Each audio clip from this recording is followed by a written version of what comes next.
আমাদেরকে কেউ মাঠে আমাদের সাথে কেউ ছিল না। আমাকে যেটা বললো যে আপনি যেরকম স্যার 4 তারিখে বললেন আপনার সোলজারদের do not fire and do not go against your people, এইরকম আমাদের বলার কেউই ছিল না। আমরা এক ধরনের মানে আমি বললাম যে আপনাদেরকে দানব বানানো হয়েছিল, রাইট? দানব থেকে এখন মানবীয় পুলিশ হওয়ার চেষ্টা করুন, ইনশাআল্লাহ ট্রাই লেভেল মাই লেভেল। কিন্তু এইটা কিন্তু খুব বড় চ্যালেঞ্জ ছিল। সেকেন্ড চ্যালেঞ্জ ছিল আপনার বিজেপি। আপনি নিশ্চয়ই জানেন আমি বিজেপি কে একটি কথাই বলেছি যে 15 বছর অনেক পিঠ দেখিয়েছ, ফেলানির লাশ ঝুলেছিল, তোমরা ফ্ল্যাগ মিটিং করতে গিয়েছো, নাও ফরগেট ইট, অনেক হয়েছে, এখন পিঠ দেখাবার সময় নাই, এখন ইউরির দুটো মারো। এক্স্যাক্টলি, আপনি এখন রেকর্ড খুঁজে পাবেন। এবং ঠিক তার পরের দিন বিজেপি অন্য একটা রূপে বর্ডারে ছিল, সেই থেকে এখনো তারা ওইরকমই আছে। তো এই চ্যালেঞ্জ গুলো ছিল, আরো চ্যালেঞ্জ ছিল, অনেক চ্যালেঞ্জ ছিল, অনেকগুলো তাদের দাবি দেওয়া ছিল। ওকে, আস্তে আস্তে ইনশাল্লাহ আমি এগুলো করবো, ইউনিফর্ম বদলায় দিব। আপনার পুলিশ কমিশন ওরা চাইছে ডেফিনেটলি পুলিশ কমিশন হবে। তারা শুধু এটুকু বললো আমরা কোনো পলিটিশিয়ানদের নিচে আর চাকরি করতে চাই না, আমাদের একটা কমিশন হোক, ওনাদের কাছ থেকে আমরা অর্ডার নেব, ওনারা আমাদের লুক আফটার করবে, ওনারা আমাদের বিচার করবে। আমি এই পর্যায়ে আমার শেষ প্রশ্ন, তারপর আমি মাসুদ কামাল ভাইকে চলে যাবো। আপনি যদি একটু সংক্ষেপে এটা বলেন যে সব সরকারের উপদেষ্টা হওয়ার পরপরই আপনি আওয়ামী লীগের দীর্ঘ ঐতিহ্যের প্রসার করে তাদের দল গুছানোর পরামর্শ দিয়েছিলেন, কিন্তু এখন তো স্পষ্ট আপনার সরকার সেই সুযোগ আর দিতে চায় না। আপনি কি আপনার মতেই আছেন নাকি আপনি ওই সময় তো আমি এই কথাটা বলেছি, হয়তো এটা অ্যাডভান্স বলেছি, তারপরে কিন্তু অনেকে একই কথা বলেছে। আমি যা বলেছি সেটা কিন্তু খণ্ডিত আকারে এসছে, আমি পুরো জিনিসটাই আসেনি। আমি বলেছিলাম যে যারা অন্যায় করেছে তাদের তো বিচার হবেই, তারা এই বিদেশে বসে না করে আপনারা আসুন, ইউ ফেস ইউর পিপল, হ্যাঁ, লোকজনকে আপনার ফেস করুন, দেন ইউ সি যে আপনারা কতখানি পপুলার। আর যারা অন্যায় করেনি, যারা কোনো অন্যায়ের মধ্যে ছিল না, যারা অত ডেডিকেটেড ছিল, তারা যদি মাঠে থাকে তাহলে তো কোনো অসুবিধা নেই। কিন্তু যারা অন্যায় করেছে, everybody must account for their sins. এটা আমি কেন বলেছিলাম সেটা আপনাকে বলি। 15 বছরে আমি যাদের সাথে ছিলাম, পুলিশ বলেন, অ্যাডমিনিস্ট্রেশন বলেন, 15 বছরে everybody was there man, everyone. এখন আমার সেই কথাটা অনেক লম্বা কথার মতো ছিল, সেই কথাটা আমি কি বলবো, আপনি তো মিডিয়াতে আছেন, আমার বলার দরকার নেই, বেশি বলার দরকার নেই। আপনি এর আগেও আমার কথা শুনেছেন ডেফিনেটলি, বিভিন্ন মিডিয়াতে আমার মনোভাব আপনারা জানেন খুব ভালোভাবে। আমি যদি এই পার্টির প্রতি কোনো বিশেষ কিছু থাকতো, এই ব্যাপারে আমার কোনো সন্দেহ নাই, বা বাংলাদেশের মানুষজন হয়তো এই সন্দেহটা করে না যে আপনি আওয়ামী লীগের।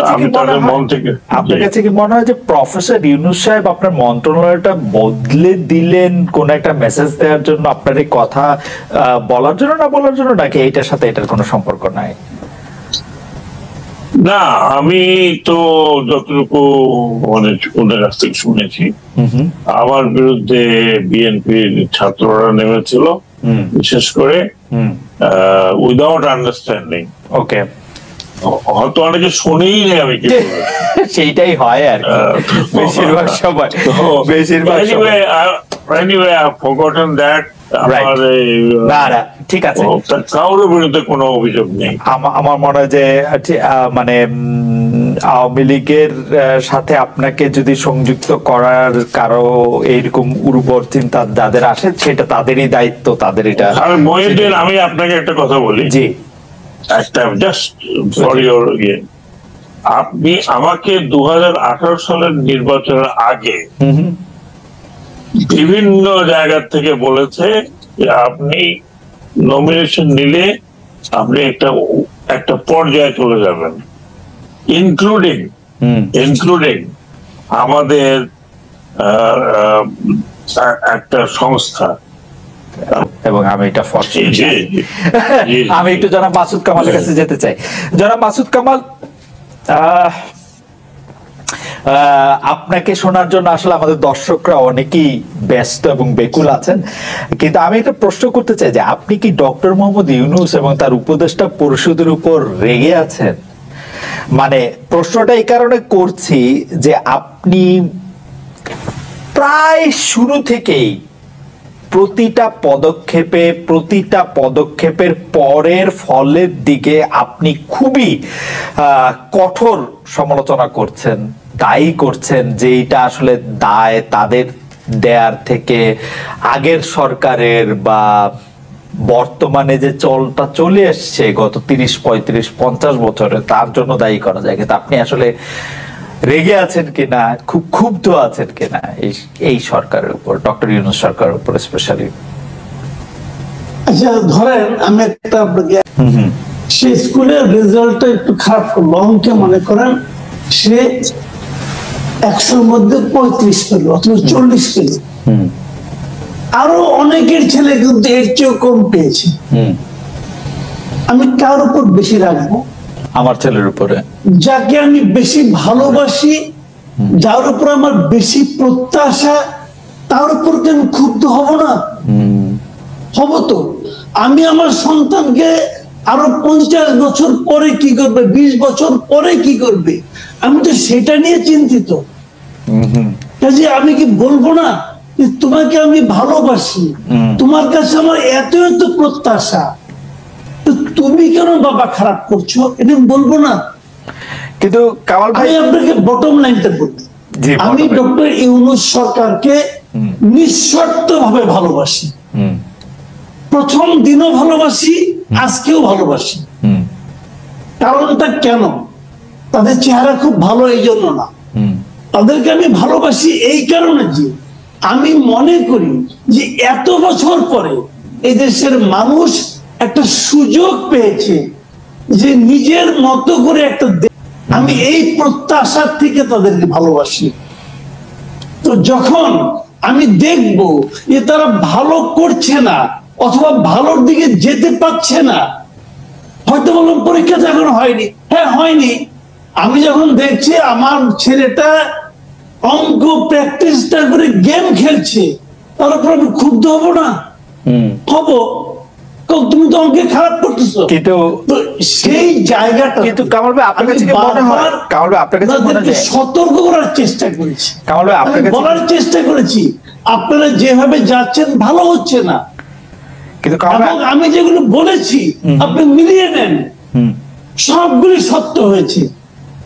আমি বলেছি কিন্তু ওনাদেরকে, এবং আমি আজকেও বলবো কিছু কথা, আপনি মিলিয়ে নেন। যেমন আজকে আমি একটা কথা বলে রাখি, যেমন আমি দ্রব্যমূল্য নিয়ে বলেছি, শুরুর থেকে বলেছি এটা আপনাদের ভোগাবে এবং ভুগিয়েছে। তারা সেই পদক্ষেপগুলি নিয়েছে কখন? যখন নাকি তাদের পুরো জিনিসটা নিয়ে মানুষের মধ্যে হইচই শুরু হয়ে গেছে তখন। এবং আমি আজকে একটা কথা বলি আপনাকে, এই যে আমাদের সড়কগুলি আছে, বর্ষাকাল কিন্তু এখনো চলছে, সড়কগুলি কিন্তু ভাঙা। দেখেন আগের যে সড়ক ছিল, আগে সরকার কি করতো, এমন ভাবে সড়ক মেরামত করতো যাতে নাকি 1 বছরের একটু আগেই ভেঙে যায়। তারা এমন ভাবে মেরামত করতো, টাকা নিত অনেক, চুরিচামারি করতো, কিন্তু অনেক চুরিচামারি হচ্ছে জায়গায়।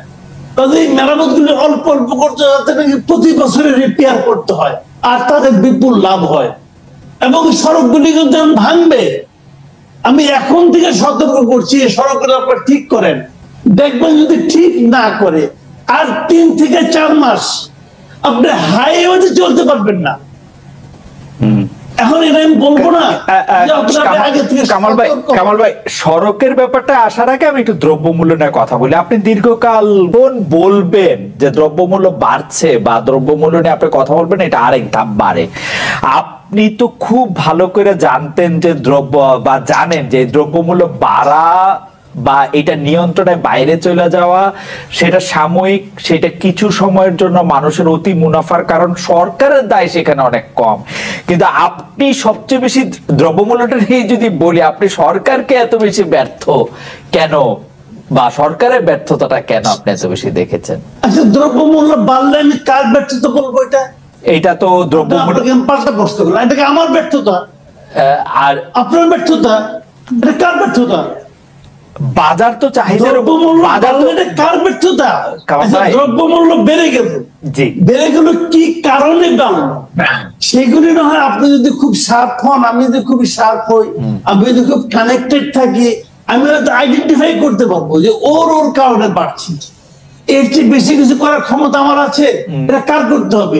সরকারকে যে করতে হবে।